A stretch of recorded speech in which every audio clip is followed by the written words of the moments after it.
পুজো মানে রং বেরঙের আলো, লাল সবুজ আলোর বন্যা। পুজোর আগে ব্যস্ততা তুঙ্গে আলোক শিল্পীদের। এবার পুজো মাতবে ডিজিটাল আলোয়, তাই নাওয়া খাওয়া ভুলে আলোর বোর্ড তৈরিতে ব্যস্ত আলোক শিল্পীরা।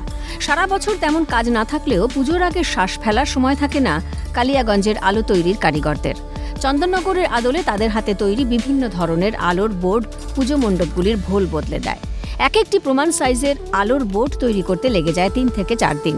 এই বোর্ডগুলি মহাজনেরা অর্ডার দিয়ে তৈরি করান, তারপর এগুলি কিনে নিয়ে বিভিন্ন পুজো মণ্ডপে ভাড়া দেন।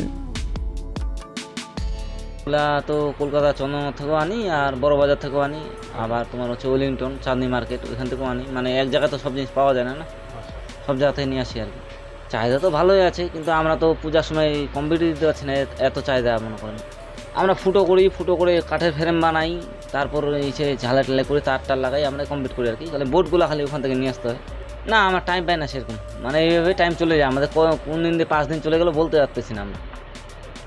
আমরা তো মহালয় থেকে লাইট লাগাতে শুরু করি, টাইমই পাই না। কোথায় আমাদের রায়গঞ্জে যায়, মালদাও যায়, গাজলও যায়, দৌলতপুরে যায়, বুনিয়াদপুরেও যায়। এখানে যে ফুটা করে দেয়, আমি লাইটগুলা ঢুকে।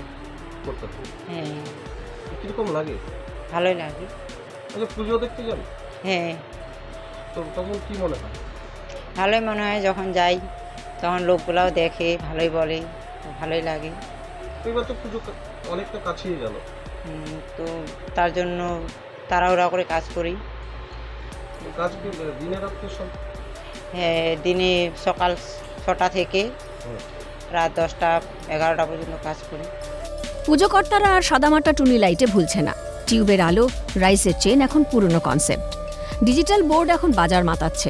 সামনের কদিন হাড় ভাঙা খাটনি মানে 2 পয়সা সংসারে বেশি আসবে, আর সেটুকুই তো চাহিদা মায়ের কাছে। নন্দদুলাল সরকারের রিপোর্ট, ক্যালকাটা টেলিভিশন নেটওয়ার্ক।